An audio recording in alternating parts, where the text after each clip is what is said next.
All right, welcome everyone to the YourMarket Producer of the Month interview for July.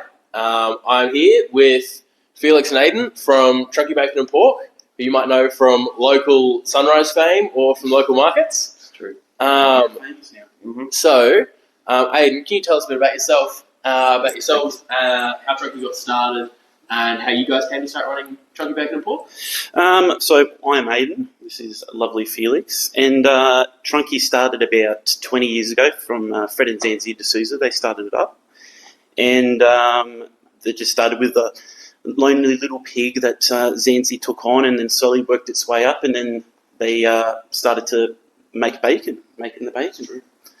And then me and Felix started when we were 13, 14, I think it was. Mm-hmm.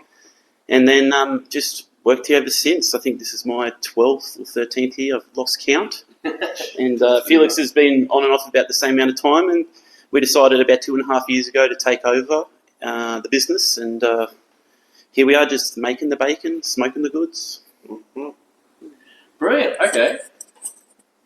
Thank you. So we're launching your fresh cuts on the site in the same week that this is coming out.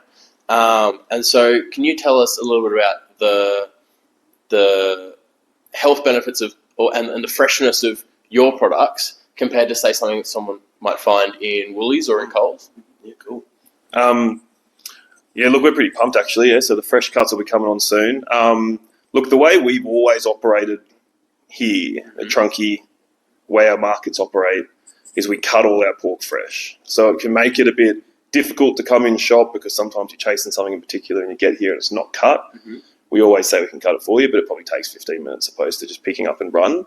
It's just because we've always kind of treated pork like chicken almost. You know, we want it as fresh as it can be. Mm-hmm. So that's why we're pretty pumped actually to do it through YourMarket. We'll give our customers that bit of convenience so they can place the order through you. You let us know. We quite literally cut it when we get that order, morning that you're going to pick it up. So that's kind of how we always, personally, is how we like to eat our pork. Mm-hmm. It's fresh. It's not just, hasn't been cut and sitting on display waiting for you. Yep. For us, we'll pull it out, we'll whip it, we'll cut it. Yeah, man, we're pretty pumped actually. That's ready to go. So it's cut that morning. It is absolutely the freshest it can possibly get. Absolutely. We always, it's kind of how we've always wanted to run the shop. The pesky time and staffing issues makes it difficult for us. But it's kind of how we've always wanted to run it, is that you want something, you come in, you give us 10 minutes and we break it for you there and then. We do everything from whole animal, so it kind of gives you an opportunity to see where your food comes from, and gives us an opportunity to show off our skills. To be honest, it's all the skills that we're trying to show off, to be honest. Yes, that's it. It's about us. Yeah, no. That's brilliant. And so maybe I get you to hold that. So you're breaking it when people come in, that you're cutting it to order. But when you're getting the pigs in, so how do you source your pigs in? So we're actually pretty lucky in the way that Fred and Zanzi, the previous owners, had established these sorts of relationships with local growers. So all our pork is grown, sourced. We always tend to say from out west of Orange, so within 2.5, 3 hours of where we are. Mm-hmm. It's been that way for 10, 15 years. The relationships have been built.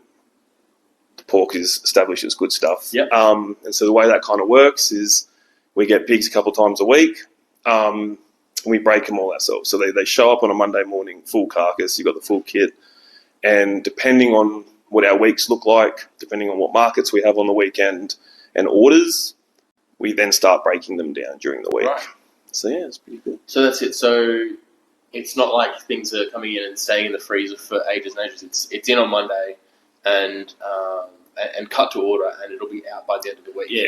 Yeah. And it's rinse and repeat. Wow. And it's it's interesting because it's equally the best part of the business, our model. Yeah. And also the most maddening part of it, because we get it all in on a Monday. It looks like you've got heaps. You're feeling pretty good about it, but quite literally, Monday, Tuesday, Wednesday, we're breaking pigs, we're curing, we're soaking, we're smoking. Mm-hmm. And then Thursday, everything's kind of getting slipped into, our bacon's getting sliced.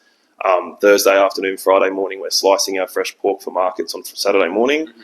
And then we load it into vans and it's gone. And then we show up Monday and we're starting again. So it's like, don't get me wrong, it's fantastic for the product. Yeah.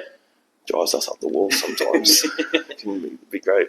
And so then for the customer on the other end of that freshness, that coming in on Monday, that less than a week, but by the time that they've got it, is there any, so does that make it healthier for them? Does it make it tastier? Does it make it last longer for them? Are there any benefits like that? All of the above, man. It's awesome. Like, it's interesting when you start doing the research how much of Australian pork as a whole comes from big grain producing parts of Australia. So Queensland, don't get me wrong, New South Wales, we produce a lot of pork out of here, but a lot of pork comes out of Victoria. Mm-hmm.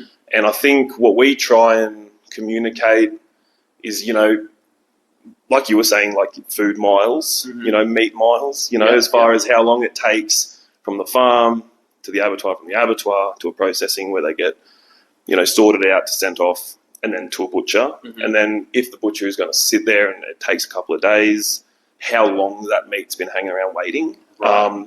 And it is just the industry. It is the way it is. There's nothing wrong with that pork. There's nothing wrong with that meat. But we just find all of those things. Flavour is just, it's fresh. Yeah, man. It's fresh. And it lasts longer. It's the same with our bacon. It's our ham. A lot of people, can we freeze this? Yeah, you can freeze this. Like we got this pig last Monday. And so nothing's been frozen. Yeah. You can hold on to it. Your fresh cuts. It's kind of like whenever we get someone gets a pork roast and they're always like, how do I get a good crackling out of it? Mm-hmm. And we say because we do sell our pork cry-backed when we do our markets, just because it travels easier. It's just purely a travel situation. Mm-hmm. But we say, when you get home, take it out of the bag, put it in the fridge. If you've got 2 days to leave it in the fridge, just to dry that crackle out. Gotcha. And like those sorts of things where you don't have to worry about it because it's that bloody fresh. You can sit it in the fridge for a little while, and then that crackle, like the rind will dry out.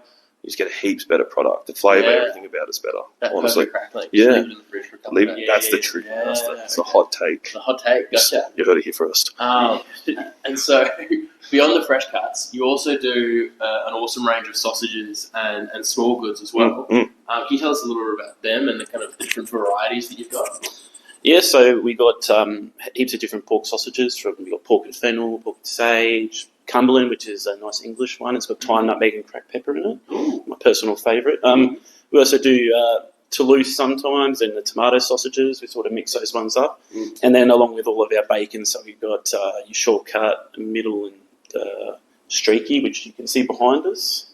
Yeah, and then we also do heaps of different ham, sliced ham, shaved ham, and a variety of salamis too. So a bit of chorizo, your cabanas, your cabanossi, many different ones. That's good. That's it. So you've got a bunch that,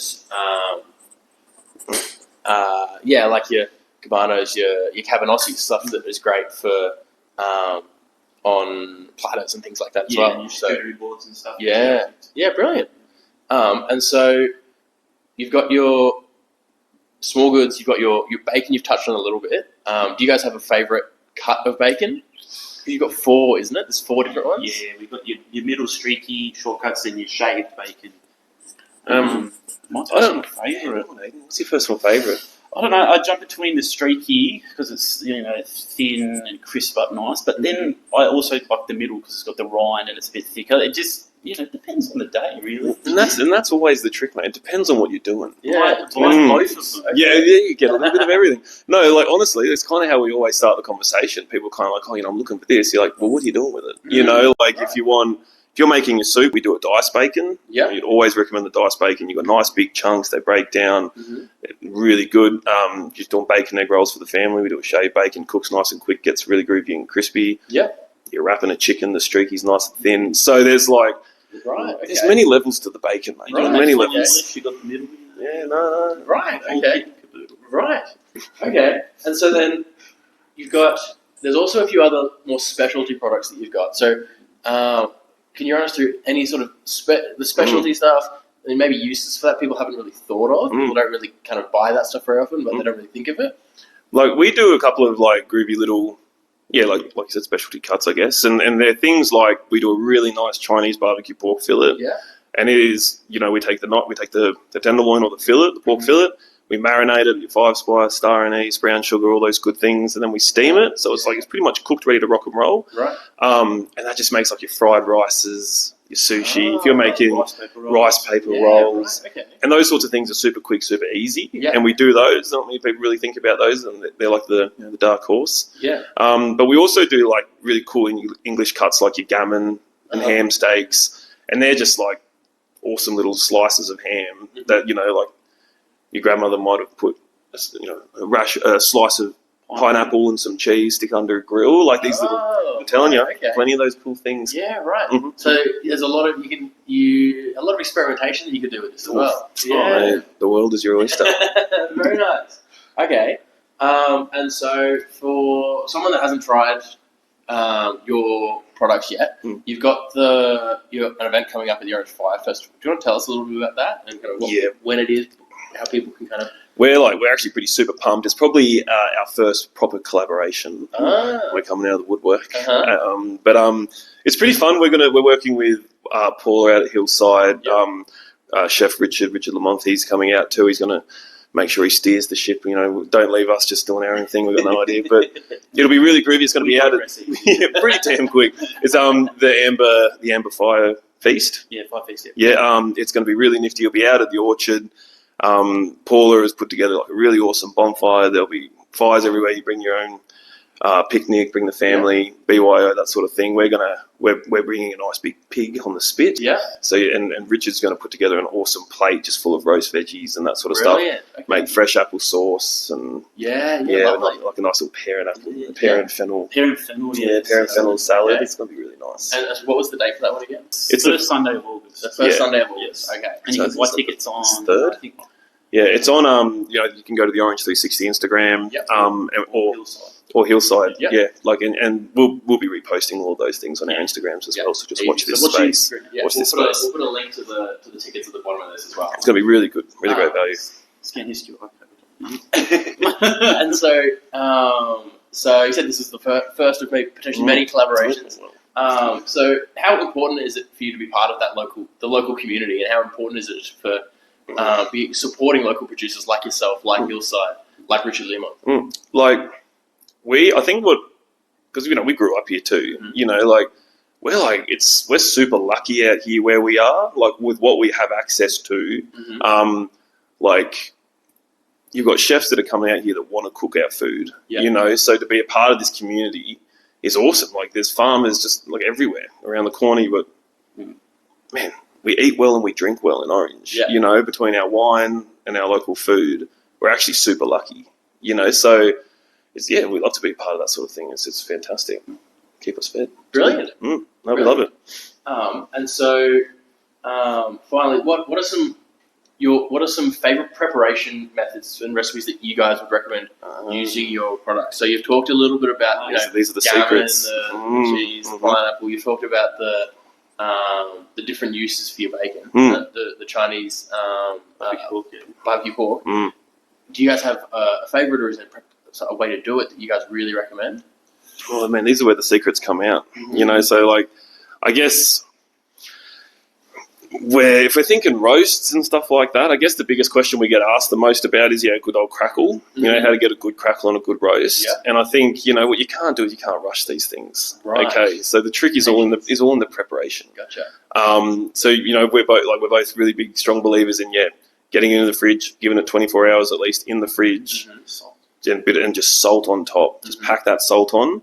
Don't be too worried about it tasting too salty, because the idea of the salt is just to draw the moisture out of the rind. So you just pack that salt on, leave it overnight in the fridge, and you'll watch the moisture come out of it. It's pretty awesome. And so you dust that salt off, rinse it if you really want to, not too much water, but you can rinse the salt away if you're really conscious about how salty it's going to turn out. But the idea of the salt is to get it nice and dry. And then you'll find that once you do your roast, just like you normally would, you crank it towards the end to get that high heat. If you can get that rind super dry before you start that process, you're onto the money. Brilliant. Okay. Yeah, man, absolutely. Yeah, and I know for myself, when it's times like this and it's really dark and moody, you just can't see it, but it is an absolutely awful day outside. It's great. You want to be thinking of warmer, nicer times, something like Christmas in July or something like that. Is there?